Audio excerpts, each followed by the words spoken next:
Childhood obesity rates have tripled in the past 30 years. Nearly 1 in 3 children is now considered overweight. First Lady Michelle Obama is tackling this epidemic. She invited us to come along on Friday as she hit the road for the first time as part of her nationwide campaign called Let's Move. First Lady Michelle Obama gets a celebrity welcome at this grocery store in Philadelphia. The fresh grocer is doing what Mrs. Obama hopes to accomplish across America. Nice to see you. Bringing healthy foods to underprivileged communities. So this is great, but you and I know a lot of urban neighborhoods, Hispanic, African-American communities don't have access to a place like this. That's right, that's right. Well, that's why we came to Philly, because this community was in the same position. Since the opening of this store, this community hadn't had a grocery store in 10 years. And that's the situation that millions of American citizens are in. So this is an example of what we can do. We can replicate this around the rest of the country, and that's the hope.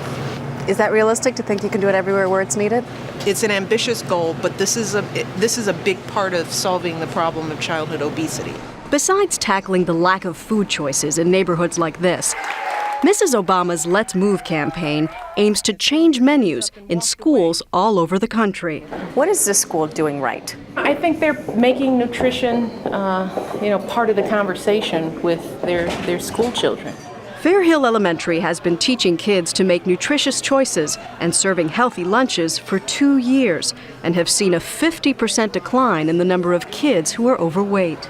Many children are getting half of their calories in school. So imagine what we can do if we ensure that those calories are quality calories. You can give kids healthier food in school. You can improve their access to healthy food outside school. But is it worth it if you can't change their financial situation? Well, that's the affordability piece. I mean, what we've learned from the fresh grocer here is that there is a way to create affordability. Mrs. Obama says the goal is long-term, investing $10 billion over 10 years.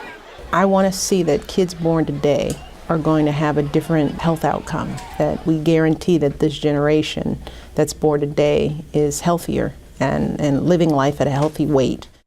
And tomorrow, a glimpse inside life inside the White House. The First Lady talks about how her family handles the spotlight and the criticism, including a nightly ritual that she says helps them escape the madness. And you know, speaking of escape, she loved being in a grocery store because it's been so long since she actually has gotten to go out to a grocery store. Right. She was like a kid in a candy store. Did you buy anything? Did you get a cart full? She bought a smoothie.